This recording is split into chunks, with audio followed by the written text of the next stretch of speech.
నమస్తే సార్. నమస్తే. సార్, పిఠాపురం నుంచి పవన్ కళ్యాణ్ని అభ్యర్థిగా సెలెక్ట్ చేసినప్పటి నుంచి వెళ్ళి ఒక గొడవ జరుగుతుంది. అంటే టీడీపీలోనే వ్యతిరేకత మొదలైంది. ఈ గందరగోళంలో పవన్ కళ్యాణ్ గెలిచే అవకాశాలు ఉన్నాయంటారా? అంటే పవన్ కళ్యాణ్ గెలుస్తాడా లేదా అనే దానికంటే కూడా పొత్తు స్ఫూర్తిని తెలుగుదేశం పార్టీ నిలబెట్టుకుంటుందా లేదా అనేది ప్రశ్న.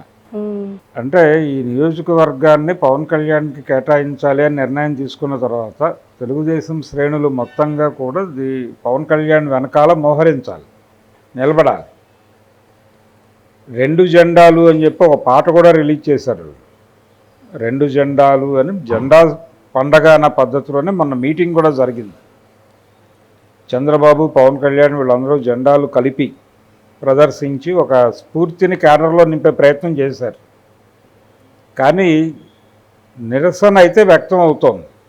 పిఠాపురంలో ఈ సీటు మీద ఆశ పెట్టుకున్నటువంటి తెలుగుదేశం పార్టీ నాయకుడు అంటే సహకరిస్తాను అని ముందు చెప్పి తర్వాత నేను చాలా ప్లాన్ చేశాను ఇక్కడ గెలుపు కోసం, ఇదంతా పోతోంది అనే ఆవేదన వ్యక్తం చేయటం. ఈ ఆవేదన ఆయన వ్యక్తం చేశాడు కానీ క్యాడర్కి అది ఇంకోలా కన్వే అయింది. క్యాడర్కి కన్వే అయిన పద్ధతిలో వాళ్ళు రియాక్ట్ అయ్యారు. నాయకులు కార్యకర్తల ద్వారానే మాట్లాడతారు, దేవుళ్ళు భక్తుల ద్వారా మాట్లాడతారు, అట్లా హీరోలు అభిమానుల ద్వారా మాట్లాడతారు. ఇప్పుడు తెలుగుదేశం పార్టీ నాయకుల మనసులో ఉన్న అభిప్రాయం ప్రకారమే క్యాడర్ వ్యవహరించింది. అక్కడ చంద్రబాబు బ్యానర్లు చింపిన, లోకేష్ బ్యానర్లు చింపిన, ఇదంతా కూడా వీళ్ళ వైపు నుంచి వచ్చిన రియాక్షన్, జన సైనికుల వైపు నుంచి వచ్చిన రియాక్షన్. ఈ రియాక్షన్ రావడానికి అట్నుంచి అగ్గి వేశారు వాళ్ళు. ఆ అగ్గి వేయటం వలన వీళ్ళు రియాక్ట్ అయ్యారు. అంటే హీరో గారి అభిమానులు రియాక్ట్ అయ్యారు, కొంచెం వైలెంట్గా రియాక్ట్ అయ్యారు. వాళ్ళ పద్ధతిలో వాళ్ళు రియాక్ట్ అవుతున్నారు. ఇది ఘర్షణాత్మక వైఖరికి వెళ్ళే పరిస్థితి పిఠాపురంలో గనక మొదలైతే మొత్తంగా పొత్తు తాలూకా స్ఫూర్తి దెబ్బతినేటువంటి అవకాశం ఉంది. ఇప్పటికే జనసేనలో 2 గ్రూపులు ఏర్పడిపోయినాయి. ఈయన అంటే పవన్ కళ్యాణ్ చాలా ఎక్కువగా సరెండర్ అవుతున్నాడు అనే అభిప్రాయంతో ఒక సెట్ ఆఫ్ పీపుల్ న్యూట్రల్గా ఉండిపోయారు. ఇప్పుడు ఓపెన్ అవ్వట్లేదు, వాళ్ళు మాట్లాడటం లేదు, ఏదో జరగబోతోంది, జనసేనలో స్ప్లిట్ వచ్చింది అనేది కనిపిస్తోంది. అంటే బయట నుంచి కూడా రకరకాల ప్రయత్నాలు జరిగినాయి. హర్రామ్ జోగాయ్ లాంటి వాళ్ళు మరీ 24గా ఇప్పుడు మరీ 18కి తోసేస్తారా, బీజేపీకి ఇచ్చే సీట్లు కూడా ఇక్కడి నుంచి తీసుకుని ఇస్తారా, ఇలా రకరకాల పద్ధతుల్లో వాళ్ళు వ్యాఖ్యానాలు చేశారు. రేపు ముద్రగడ పద్మనాభం ఇంకొంచెం అగ్రెసివ్గా మాట్లాడతాడు. ఆయన వైఎస్ఆర్సీపీ తీర్థం తీసేసుకున్నాడు, అయిపోయింది. ఇప్పుడు ఆయన ఆ ప్రాంతాల్లో పర్యటించే ప్రోగ్రాం ఉంది ఆయనకి. ఆ పర్యటనలో కూడా ఆయన ఈ పొత్తు తాలూకా స్ఫూర్తిని దెబ్బకొట్టే ప్రయత్నమే చేస్తాడు. అంటే జనసేన పార్టీలో ఎంతమందిని న్యూట్రల్ చేయగలము అనే దాని మీదే వ్యూహం నడుస్తోంది. ఒక రకంగా జగన్మోహన్ రెడ్డి వ్యూహం వర్కౌట్ అవుతోంది అనిపిస్తుంది ఈ మొత్తం వ్యవహారం చూస్తుంటే. అంటే బీజేపీతో తెలుగుదేశం పార్టీ పొత్తు పెట్టుకోవటం కూడా జగన్మోహన్ రెడ్డికి ఇష్టమే. ఇది బాగానే జరిగింది అనుకుంటున్నాడు ఆయన. అంటే ఒక రకంగా చంద్రబాబుని బీజేపీకి ఇరికించింది జగన్మోహన్ రెడ్డి. అంటే ఎందుకు చంద్రబాబు నాయుడు ఇంత ఈగర్గా బీజేపీతో కలవడానికి ఉత్సాహపడ్డాడు అంటే ఆయన మీద పెట్టిన కేసులే. ఈ కేసులు పెట్టడం, అరెస్ట్ చేయడం ద్వారా ఆయన్ని కార్నర్కి నెట్టాడు ఇతను జగన్మోహన్ రెడ్డి. ఆ కార్నర్కి నెట్టడం వల్లనే పవన్ కళ్యాణ్తో పొత్తు ఒప్పుకోవాల్సి వచ్చింది. పవన్ కళ్యాణ్తో పొత్తు ఒప్పుకున్నప్పుడే బీజేపీతో పొత్తుకు కూడా అంగీకరించాడు ఆయన. అప్పటి వరకు ఆయన బుర్రలో వేరే ఆలోచన ఉండేది, ఇండియా కూటమి వైపు కొంచెం చూసేవాడు. పవన్ కళ్యాణ్ ఎప్పుడైతే ఎంటర్ అయ్యాడో ఇండియా కూటమి చంద్రబాబు గురించి మాట్లాడటం మానేసింది. ఆయన అరెస్ట్ అయ్యి జైల్లో ఉన్నప్పుడు ఖండనలు ఆపేశారు వాళ్ళు. కాంగ్రెస్ పార్టీ కూడా ఖండించబోయి ఆగిపోయింది. ఈ పడవ వేరే రేవులో లాంచ్ అవబోతోంది అనే ఉద్దేశంతో. అంటే పవన్ కళ్యాణ్ వెళ్ళి చంద్రబాబు బ్రెయిన్ వాష్ చేశాడు అనేది అందరికీ అర్థమైపోయిన విషయం. కాబట్టి పవన్ కళ్యాణ్ మీద ఇంటర్నల్గా లోకేష్ కోపం ఉంది. ఈ సీన్ రప్చర్ కావటంలో కొంత జగన్మోహన్ రెడ్డి పాత్ర ఉంది, పవన్ కళ్యాణ్ పాత్ర కూడా ఉంది అనేది లోకేష్ ఫీలింగ్. దాంతోపాటు చంద్రబాబు కూడా, చంద్రబాబు అసెంబ్లీలోకి పవన్ కళ్యాణ్ని ప్రవేశపెట్టకుండా ఢిల్లీ పంపించేస్తే అలా ఉంటుంది, కొంత ఇక్కడ ఇబ్బంది లేకుండా ఉంటుంది అనేది ఆయన ఆలోచన.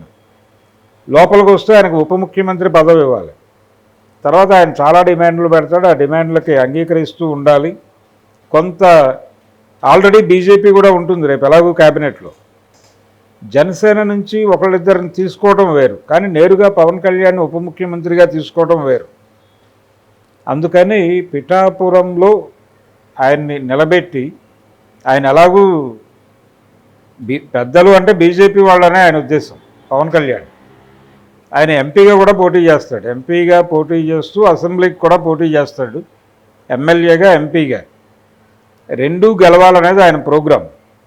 రెండూ గెలిస్తే ఇది వదిలిపెట్టి కేంద్రానికి వెళ్ళి కేంద్రంలో ఆయన మంత్రి పదవి, అది కూడా సహాయ మంత్రి పదవి కాదు, చిరంజీవిలాగా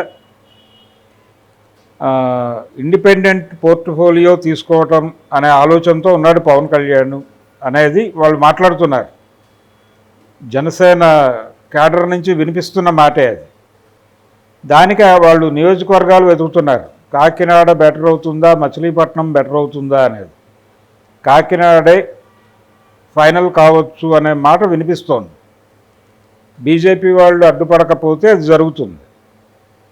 బీజేపీ వాళ్ళకి కావాల్సింది ఎంపీలు మాత్రమే, 25 ఎంపీలు టోటల్గా వాళ్ళ కంట్రోల్లో ఉండాలి. దానికోసం ఏం చేయడానికైనా వాళ్ళు సిద్ధంగా ఉన్నారు. పవన్ కళ్యాణ్ నిలబడి గెలుస్తానంటే వాళ్ళకి మంచిదే, వాళ్ళ మనిషే కాబట్టి ఇబ్బంది లేదు. అందుకని కాకినాడ నుంచి పోటీ చేసే ఛాన్సెసే ఉన్నాయి. మచిలీపట్నం కన్వీనియంట్ అనుకుంటున్నారు, కానీ కొన్ని ఇబ్బందులు ఉన్నాయి. అంటే అక్కడ కాపు ఓటర్లు టోటల్గా పవన్ కళ్యాణ్ వైపు లేరు. అక్కడ ఆల్రెడీ వైసీపీ కొంత స్ప్లిట్ చేసింది వాళ్ళ ఓట్లు. అందుకని అదే నియోజకవర్గంలో, అంటే మచిలీపట్నం నియోజకవర్గంలోనే గన్నవరం సెగ్మెంట్ కూడా ఉంది. గన్నవరం, గుడివాడ ఈ సెగ్మెంట్స్ ఉన్నాయి. అక్కడ కమ్మ ఓట్ బ్యాంక్ బాగుంది. ఈ కమ్మ ఓట్ బ్యాంక్ ఆధారంతో పవన్ కళ్యాణ్ గెలుస్తాడు అనేది ఒక హోప్ ఉంది వాళ్ళకి. కాబట్టి మచిలీపట్నం కంటే కూడా కాకినాడే సేఫ్ అనే మూడ్లో ఉన్నారు. కాకినాడ నుంచి ఒకవేళ కంటెస్ట్ చేసి గెలిస్తే ఢిల్లీ వెళ్ళిపోతాడు పవన్ కళ్యాణ్ అనే ప్రచారం కూడా తెలుగుదేశం పార్టీ వైపు నుంచి జరుగుతోంది. జనసేన వాళ్ళు మాట్లాడట్లేదు. జనసేన వాళ్ళు అసెంబ్లీకి వెళ్ళాలనే మూడ్లోనే ఉన్నారు. పవన్ కళ్యాణ్ కూడా అదే మాట్లాడుతున్నాడు, అసెంబ్లీకే వెడతాను అని. పెద్దల మీద భారం వేయటము అంటేనే ఆయన మనసులో ఇష్టం లేదని. కానీ ఆయన్ని ఏదో రకంగా ఢిల్లీ పంపించేసి అసెంబ్లీలో ఆయన గొడవ లేకుండా చూసుకోవాలి అని చంద్రబాబు అనుకుంటున్నాడు అనేది కూడా వినిపిస్తున్న మాట.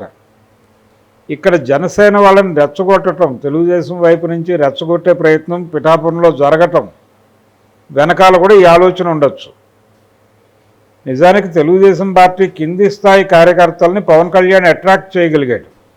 అంటే కష్ట సమయంలో పార్టీకి అండగా నిలబడిన నాయకుడిగా అతన్ని తెలుగుదేశం పార్టీలో కింది శ్రేణి కార్యకర్తలు రిసీవ్ చేసుకున్నారు. కాకపోతే ఆయన వరాహి యాత్ర సీరియస్గా చేయకపోవడం అనేది ఒక లోపం. ఈ రోజుకి ఆయన బయటకు తీయట్లేదు. రేపు ఎన్నికల ప్రచారంలో అయినా బయటకు తీస్తాడేమో వరాహిని చూడాలి. ఇది టోటల్గా అంటే పొత్తు పెట్టుకున్నారు, కానీ ఎవరి గందరగోళం వాళ్ళకుంది, ఎవరి అంచనాలు వాళ్ళకు ఉన్నాయి, ఎవరి గెలుపుల మీద వాళ్ళ ఆశలు వాళ్ళకున్నాయి. ఇవి బయటపడుతున్నాయి. ఇప్పుడు ఒక్కొక్క చోట ఒక్కొక్క పద్ధతిలో బయటపడుతున్నాయి. ఈ రియాక్షన్స్ని కంట్రోల్ చేసుకునే ప్రయత్నం ఎలాగూ చేస్తారు. చేసి పిఠాపురం నుంచి పోటీ చేస్తాడు ఆయన ఎమ్మెల్యేగా. కానీ పార్లమెంటుకి పంపించేస్తారా, అసెంబ్లీలోకి రాణిస్తారా అనేది మాత్రమే కీలకం. పిఠాపురం నుంచి పోటీ చేయడం చేస్తాడు. తెలుగుదేశం వాళ్ళు ఈ రోజున జరుగుతున్న గొడవలు 2-3 రోజుల్లో సద్దుమణుగుతాయి. తెలుగుదేశం నుంచి నెగిటివ్ కామెంట్స్ రాకుండా ఉంటే వీళ్ళు బ్యానర్లు చింపరు. కాబట్టి కూర్చోబెట్టి మాట్లాడి కొంత సమన్వయం చేసే ప్రయత్నం చేస్తారు. నిజానికి ఒక సమన్వయ కమిటీ వేయాలని అనుకున్నారు.